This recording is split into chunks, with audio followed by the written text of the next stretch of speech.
To set your phone to vibrate when it detects dog barking in Samsung Galaxy S23 Ultra, swipe down the top of the screen and then tap setting icon. Scroll down the screen to find accessibility.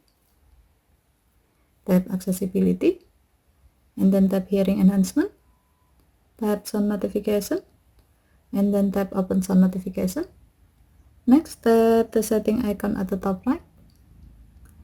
Under preferences section, tap sound types.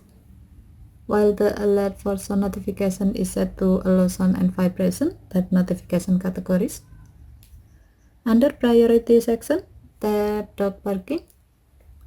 While the alert for dog barking sound notification is set to alert, tap the gray on off switch next to vibrate to enable this option.